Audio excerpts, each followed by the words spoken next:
최근 들어서 이제 중국이 급속히 추격을 하는 바람에 우리나라 기업들이 상당히 어려움을 겪고 있고 미국 중심의 공급망 변화 압박도 상당히 받고 있는 또 어려운 상황에 처해 있습니다. 최근에 디스플레이 시장이 뭐 AR, VR과 몰입형 기술의 융합이라든지 반도체와 융합이라든지 기술 시장이 급격하게 상황 변화가 있는 것 같습니다. 이런 전략 기술을 선정했더라도 민간과 협업을 해서 어떤 효과적인 대응 전략 마련이 시급한 그런 분야라고 많이 인식을 하고 있는 것 같습니다.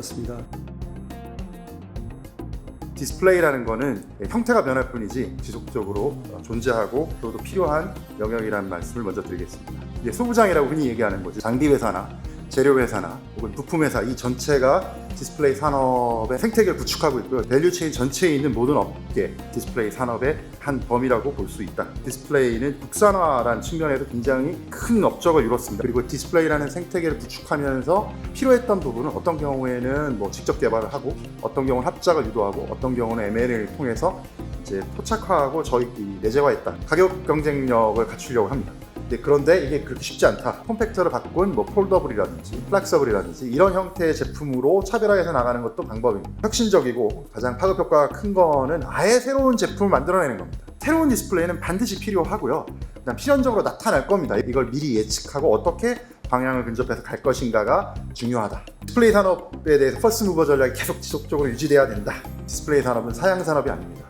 전환기를 맡고 있는 것 뿐이고요. 그 다음에 국가기관 산업이고 전략산업. 소부장의 역량 강화를 하기 위해서 가장 중요한 건 글로벌, 일사불란한 체계적인 전략화가 이제 필요한 시점이 되지 않았나.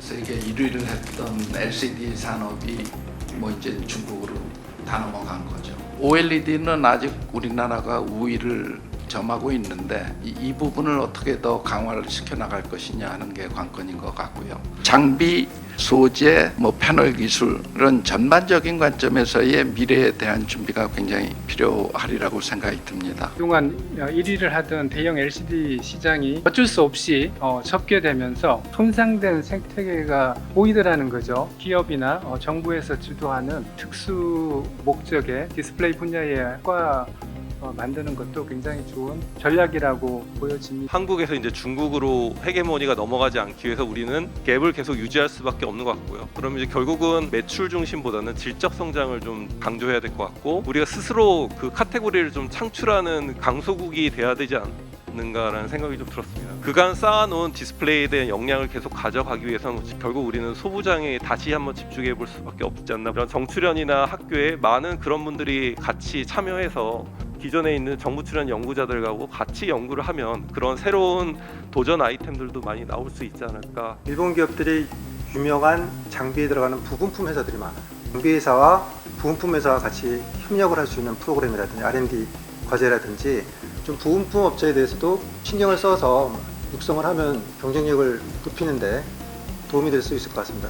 시장을 안 뺏기려면 우리나라 기술을 갖고 있는 올레드 분야로 전환을 좀 더 빨리 해서 올레드의 대국이 되고 이렇게 좀 망설일 때 올레드를 투자를 하면 좀 낫지 않을까.